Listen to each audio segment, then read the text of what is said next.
सभी को ज्ञात है कि अभी जो पार्ट 1 डाला था इस चैप्टर का, इस पार्ट 1 में हमने बड़े ध्यान से देखा हुआ है कि हमने जो बताया कि अभिकारक से उत्पाद बनने में जिस दर से उत्पाद बनने की प्रक्रिया हुई उसका अध्ययन हम इस चैप्टर के अंतर्गत करते हैं।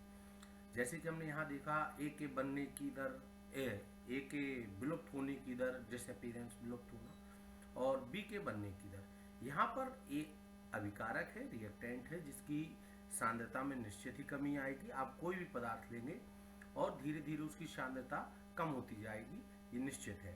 और जो पदार्थ बनता है उसकी सांद्रता बढ़ती जाती है। तो प्रारंभ में अब क्रिया की दर बढ़ती जाती है, जैसे जैसे अब क्रिया खत्म होने की स्थिति में आती है तो अब क्रिया की दर घटने लगती है। अब हम इसको आगे बढ़ाते हुए देखते हैं कि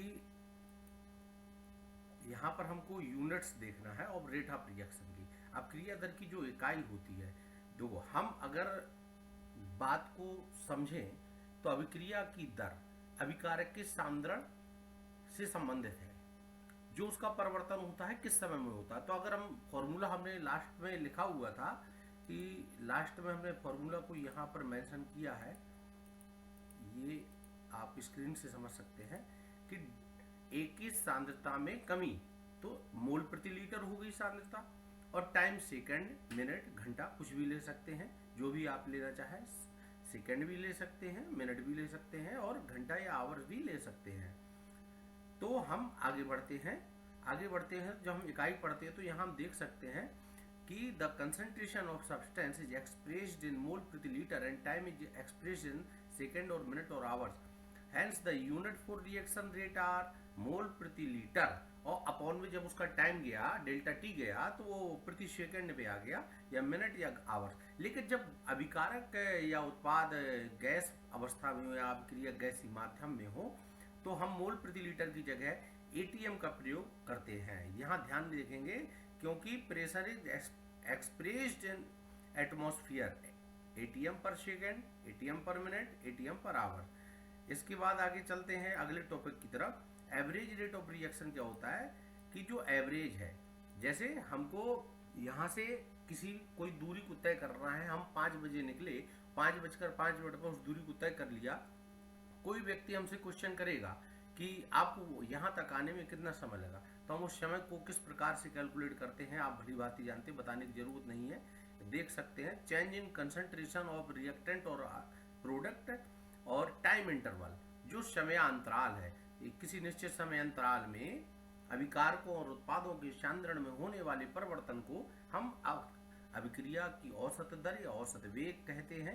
यहाँ देख सकते हैं, in order to find the rate of reaction the concentration of either reactant और a product is determined at different intervals of time, different intervals of time. You can see C1, आप इमेज में देखिए जो graph है C1 और C2, ये अंतर आ गया। जब टाइम में अंतर आया, टाइम T1 पर हम यहाँ थे और T2 पर हम यहाँ पर थे, तो जो भी सांद्रता में परिवर्तन आया है उसको हम C2 माइनस C1 करेंगे, जो समय में परिवर्तन आए T2 माइनस T1 करेंगे। और इसको आगे बढ़ाते हुए चलते हैं। यहाँ से आप नीचे इमेज देखिए, average rate is equal to C2 minus C1 upon T2 minus T1 is equal to minus delta C upon delta T। अब ये डेल्टा के सिंबल किसी चीज में डिफरेंस पैदा करने के लिए, उसके डिफरेंस पैदा करने के लिए नहीं, उसके डिफरेंस को मेजर करने के लिए यहाँ पर हम इसका डेल्टा का प्रयोग करेंगे। नेक्स्ट चलते हैं। इंस्टेंट रेट ऑफ रिएक्शन का यूपी बोर्ड में कहते हैं तात्क्षणिक अभिक्रिया, तात्क्षणिक दर, अभिक्रिया की तात्क्षणिक दर। इसका एक बड़ा अच्छा फैक्ट होता है, ये मैथ से रिलेटेड होता है, मैथ से कैलकुलेटेड होता है, कि इसमें जो डेल्टा टी होता है इक्वल टू 0 के होता है, क्योंकि बहुत कम समय में, मतलब समय को हम काउंट नहीं कर सकते किसी प्रकार से। हम आपसे कह दें डेल्टा टी इक्वल टू 0 बोलने का मतलब कम या ज्यादा की बात आ ही नहीं सकती। तत्क्षण, इंस्टेंट, उसी क्षण, तत् उसी, और टेंट मतलब उसी क्षण, उसी पल क्रिया होगी, जैसे हमने की उसी पल क्रिया होगी।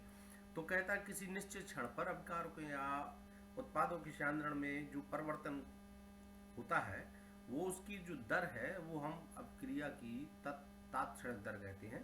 जब यहाँ पर delta T is equal to 0 के है तो आप समय को लेकर चलेंगे। तो गणित में कैलकुलेशन में डेल्टा के स्थान पर इस प्रकार की इकाई को या इतनी बारीक अध्ययन करने के लिए हम डी का प्रयोग करते हैं। आपको ज्ञात होगा, जो बच्चे मैथ लिए हैं या फिजिक्स में आप समाकलन अवकलन पढ़ते हैं, इन सारी चीज़ों को यहाँ देख सकते हैं। लिखा हुआ है if D x be the small change in concentration during a small interval of the time dt, then instantaneous rate at that instant is given by dx upon d। आप पूरा ठीक से पढ़ सकते हैं कि हमने डेल्टा के स्थान पर हमने d का ही प्रयोग किया है, because we choose a small interval of a time d delta t in place of the dt। और यहाँ से भी देख सकते हैं आप, इस ग्राफ को समझ सकते हैं, जिस क्षण अपक्रिया अभिकारकों का संबंध उसी क्षण अपक्रिया होती है। यहाँ पर समय वही रहा है, आप उस समय को मीजर कर सकते हैं, ग्राफ के माध्यम से देख सकते हैं, बहुत आसान है। आगे बढ़ते हैं। जैसे हमको एक अपक्रिया दी हुई यहाँ पर a = b, तो हम इसका इंस्टेंट रेट डेल्टा a या डेल्टा b जिसके सापेक्ष निकालेंगे हम। अगर a के सापेक्ष जाएंगे तो minus delta a upon delta t आ जाएगा। जो डेल्टा t = 0 को होगा तो हम लिखेंगे minus D A upon D T. अगर b के सापेक्ष जाते हैं तो हम plus delta b upon delta t, delta t = 0 के सापेक्ष रहेगा तो D B upon D T. इस प्रकार से चलते हैं। आगे बढ़ते हैं। यहाँ पर हम कुछ एक्सरसाइज भी कर सकते हैं, और एक्सरसाइज करने के लिए हमको कुछ चीज़ें चाहिए होंगी। एक्सरसाइज के लिए बाद में हम आगे चलते हैं। अब यहाँ पर rate expression and stoichiometry of the reaction आती है। ये क्या कहता है कि individual rate expression in terms of various species of a chemical reaction are called relative rates. फिर से समझेंगे इसको। जो किसी भी अभिक्रिया में जो अभिकारक अणु है आपस में परस्पर जिस प्रकार से क्रिया करते हैं तो वो उसकी दर को निर्धारित करते हैं।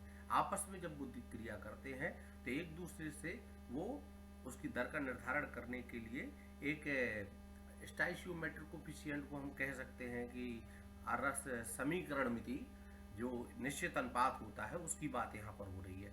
तो केमिकल इक्वेशन को हम बैलेंस कर लेते हैं उसके माध्यम से। यहाँ पर हम पिक्चर में देख सकते हैं कि हमने यहाँ पर रिएक्शन लिया हुआ है। स्मॉल ए मोल है, कैपिटल ए अभिकारक हो गया, प्लस बी मोल है, कैपिटल बी यहाँ पर दूसरा अभिकारक होगा। इस प्रकार से अगर हम पूरी क्रिया की इंस्टेंट रेट यहाँ पर रख करते हैं तो यहाँ पर आसानी से आप कर सकते हैं। जो भी उसका मोल होगा उसके ऑब्लिक में जाएगा -1/a into D A upon D T equal to, पूरी अपक्रिया के बराबर चलेंगे तो इसी प्रकार से लिखना है हम सबको, -1/b D capital B upon delta D T बराबर प्लस 1/e है तो यहाँ e लिखेंगे, d है तो यहाँ d लिखेंगे। बड़ा आसान हो जाएगा, कोई दिक्कत नहीं। अगर यहाँ पर हम 2 लिखते 2a + 2b तो यहाँ पर 1/2 हो जाता है, यहाँ पर 1/2 हो जाता है। यहाँ पर अगर 3 लिखते तो 3a + 2b तो हम लिखते 1/3। माइनस रहता है अभिकारकों के लिए, उत्पाद में माइनस नहीं लगाएंगे, तो -1/3 इंटू जो मोल की संख्या होगी वो हम नीचे डिजर्व करेंगे। इसके बाद आगे के चैप्टर में आगे की तरफ चढ़ते हैं।